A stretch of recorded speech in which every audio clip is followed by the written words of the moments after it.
ক্রিক টকে সকলকে আমন্ত্রণ।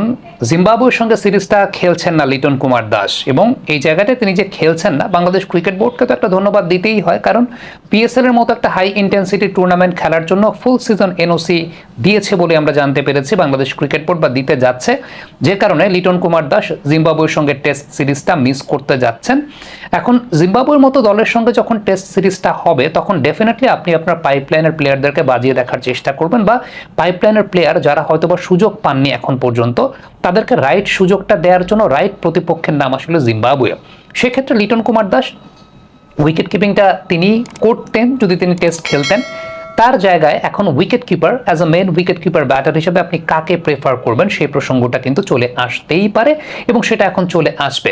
আপনি লাস্ট সাউথ আফ্রিকা সিরিজটা যদি চিন্তা করেন, তাহলে দুজন উইকেট কিপার কিন্তু খেলেছেন, একজন জাকের আলী অনেক, আরেকজন মাহিদুল ইসলাম অঙ্কন। মাহিদুল ইসলাম অঙ্কন তার আগের সিজনটা এনসিএল বা ন্যাশনাল ক্রিকেট লিগে বেশ ভালো পারফর্ম করেছেন, এবং সেই সুবাদেই মাহিদুল ইসলাম অঙ্কনকে আসলে সুযোগটা দেওয়া হয়েছিল, এবং সেই সঙ্গে ঢাকা প্রিমিয়ার ডিভিশন ক্রিকেট লিগেও মাহিদুল ইসলাম অঙ্কন টপ স্কোরার ছিলেন। সেই জায়গাটা অঙ্কন লাল বলের ক্রিকেটে যে সিরিজটা বা যে ম্যাচটা খেলেছেন, সেই ম্যাচটাতে তিনি ওই রকম পারফর্ম করতে পারেন নাই। উইকেট কিপিং এর জায়গাটা নিয়ে একটা প্রসঙ্গের জায়গা ছিল যে উইকেট কিপিংটা আসলে আপ টু দ্য মার্ক তিনি করতে পারেন নাই। তবে অঙ্কনের সাদা বলের ক্রিকেটে আমরা বেশ ভালো পারফরমেন্স দেখেছি। আমার একটা ব্যক্তিগত ইচ্ছার জায়গা যে সাদা বলের ক্রিকেটে মাহিদুল ইসলাম অঙ্কনকে নেক্সট সিরিজগুলোতে পর্যাপ্ত সুযোগটা দেওয়া উচিত, এবং সেটা তিনি পাবেন বলে আমার বিশ্বাস। সেটা টি-20 ক্রিকেট হোক এবং সেটা ওয়ান ডে ক্রিকেট হোক। টি-20 ক্রিকেটে ডেফিনেটলি পাইপলাইনের জায়গাটা মাহিদুল ইসলাম অঙ্কন থাকবেন, বা তাকে নিয়ে চিন্তা করার জায়গাটা করা উচিত, এবং ওয়ান ডে ক্রিকেটে মাহিদুল ইসলাম অঙ্কন, শামীম হোসেন পাটোয়ারি, এই প্লেয়ারদেরকে আসলে টপ সার্কিটে এখন নিয়মিতভাবে ওই সুযোগটা দেওয়াটা উচিত। তবে আমি যদি লাল বলের ক্রিকেট নিয়ে কথা বলতে চাই, লাল বলের ক্রিকেটে মাহিদুল ইসলাম অঙ্কন তো লাস্ট সিরিজটা খেলেছেনই, তিনি তো আছেনই। সেই সাথে যদি নতুন কোনো প্লেয়ারকে এই 15 জনের স্কোয়াডে অন্তর্ভুক্ত করতে হয়, আমি বলবো অমিত হাসানকে চোখটা বন্ধ করে এই সুযোগটা দেয়া উচিত। কারণ লাল বলের ক্রিকেটে যেহেতু তিনি এখন ফর্মে আছেন, সুতরাং এই ফর্মে থাকা অবস্থাতেই তাকে ইন্টারন্যাশনাল টেস্টটা দেয়া উচিত। এই কারণে, কারণ প্রথমত প্রতিপক্ষের নামটা জিম্বাবুয়ে। প্রতিপক্ষটা যদি একটু বেটার ক্রিকেটিং নেশন হতো, আমি হয়তো বা খুব সাহস করে এই কথাটা বলতাম না, কিন্তু যেহেতু জিম্বাবুয়ে, অমিতকে এর সঙ্গে ডেবিউ করাবেন না তো আসলে কার সঙ্গে ডেবিউ করাবেন? এবং অমিত কিন্তু আসলে একদিন দুদিন ধরে পারফর্ম করছেন না, বিগত 4-5 বছর ধরে অমিত রেগুলার এনসিএল বা বিসিএল এর সার্কিটে পারফর্ম করে যাচ্ছেন। আমি যদি একদম রিসেন্ট পাস্টের কথা বলি, লাস্ট এনসিএল এ Amit Hasan top scorer, double century করেছেন, সর্বমোট 5টা সেঞ্চুরি করেছেন, 78.5 গড়ে ব্যাটিং করেছেন, 785 রান করেছেন, একটা ইনিংসে 213 রান করেছিলেন। সো অমিতকে যদি আপনি চিন্তা করেন যে লাস্ট এনসিএল এর আপনার টপ স্কোরার, তাকে আপনি তো একটা ডিজার্ভিং চান্স তো অবশ্যই দেবেন, এবং সেটা যখন জিম্বাবুয়ের মতো প্রতিপক্ষ থাকবে, তখন অবশ্যই সেটা কেন না।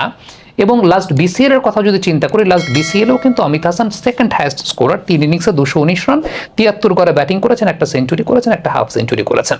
এর আগেও যদি আপনি বিসিএল এর পার্সপেক্টিভে চিন্তা করেন, এর আগেও একটা বিসিএল এর সিজনে তিনি টপ স্কোরারদের মধ্যে ছিলেন, এনসিএলেও ভালো রান করেছিলেন। সো রেগুলার বেসিসে অমিত হাসান রান করেছেন, বাট সুযোগ পাননি। সুযোগ না পাওয়ার ক্ষেত্রে যেটা বলা হয়েছে যে কোনো একজন প্লেয়ার এনসিএল বা বিসিএল এ পারফর্ম করলেই যে তাকে দলে নিতে হবে, বিষয়টা তো আসলে সেরকম না। এ টিমের হয়ে ভালো পারফর্ম করার একটা মানদণ্ডের জায়গার কথা নির্বাচকরা বলেছেন। আমি অবশ্যই নির্বাচকদের এই কথা, কিন্তু প্রসঙ্গের জায়গা হচ্ছে এ টিমের কয়টা ট্যুর আপনি রাখেন, এ টিমের কয়টা সিরিজ আপনারা রাখেন, সেটাও একটা প্রশ্ন। তো এ টিমের সিরিজ যখন আপনি রাখবেন না, তখন আলটিমেটলি প্লেয়ার ওই যে এ টিমের সিরিজ যখন খেলবেন, তখন তিনি ভালো করবেন সেই প্রত্যাশার উপর বেস করে আপনি কনসিস্টেন্ট ঘরোয়া ক্রিকেটের পারফর্মারকে সুযোগ দিবেন না। আরেকটা প্রসঙ্গের জায়গা, বাংলাদেশের কজন প্লেয়ারকে এ টিমের পারফরমেন্সের উপর বেস করে বা এ টিমের খেলার লাক্সারিটা দিয়ে তারপর ন্যাশনাল টিমে ডেবিউ করানো হয়েছে, সেটাও কিন্তু আসলে আলটিমেটলি হয় নাই। তো সব প্লেয়ারের ক্ষেত্রে যদি আপনি বলেন যে এ টিমে পারফর্ম করার জায়গাটা বাঞ্ছনীয় না, ডোমেস্টিক ক্রিকেটে পারফর্ম করে আসতে পারে, সেটা অমিতের ক্ষেত্রে ব্যাপারটা আসলে কেন সেরকম হবে? তো আমার কাছে ব্যক্তিগতভাবে মনে হয় যে অমিত হাসানের ডেবিউ করানোর মতো, অন্তত স্কোয়াডে রাখার মতো, this is the high time Amit হাসানকে আপনি স্কোয়াডে অন্তর্ভুক্ত করবেন। এবং প্রথম টেস্ট না হলে অন্তত প্রথম টেস্টে যদি দেখা যায় যে ফ্রন্ট লাইনে যাদেরকে ঘিরে আপনি পরিকল্পনা করছেন, তাদের কেউ যদি ফ্লপ করে, সেক্ষেত্রে দ্বিতীয় টেস্টে তো অবশ্যই অমিত হাসানকে অন্তর্ভুক্ত করার, একদম বেস্ট 11 অন্তর্ভুক্ত করার সুযোগটা তো অবশ্যই থাকবে। অঙ্কনের কথাটা লাল বলের ক্রিকেটে আমি কেন সাহস করে বলতে পারছি না, কারণ লাস্ট সাউথ আফ্রিকার সঙ্গে যে টেস্টটা অঙ্কন খেলেছেন সেই টেস্টটা তো উইকেট কিপিংটা আসলে the standard was not up to the mark, এবং যখন টেস্ট ম্যাচ ক্রিকেট আপনি খেলবেন উইকেট কিপিং স্ট্যান্ডার্ডটা কিন্তু একটা বড় ফ্যাক্টর হিসেবে কাজ করে। অমিতের উইকেট কিপিং স্ট্যান্ডার্ডটা ইন্টারন্যাশনাল সার্কিটে এখন পর্যন্ত যেহেতু আমরা দেখি নাই, সো বলতে পারবো না, কিন্তু ঘরোয়া ক্রিকেটে অমিত হাসানের উইকেট কিপিং স্ট্যান্ডার্ডটা যতটুকু দেখেছি আমার কাছে খারাপ লাগে নাই, আমার কাছে ভালোই লেগেছে।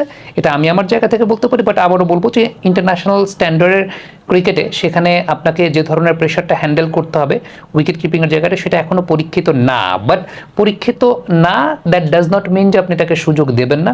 এখন এই টিমের সিরিজ যদি থাকতো তাহলে আমি বলতাম যে ঠিক আছে এই টিমের সিরিজ দেখে আপনি চিন্তা করেন, বাট জিম্বাবুয়ের সঙ্গে সিরিজটাকে আপনি ওয়ান কাইন্ড অফ এই টিমের সঙ্গে সিরিজে ধরতে পারেন, মানে অন্যান্য দেশের এই টিমের স্ট্যান্ডার্ড জিম্বাবুয়ের টেস্ট প্লেইং স্ট্যান্ডার্ড এটাকে আপনি সিমিলার কাইন্ড অফ নেচারে ধরতে পারেন। সো আমার কাছে ব্যক্তিগতভাবে মনে হয় যে Amit Hasan should be there in the squad. Comment বক্সে আপনাদের মন্তব্য মতামত জানতে চাই।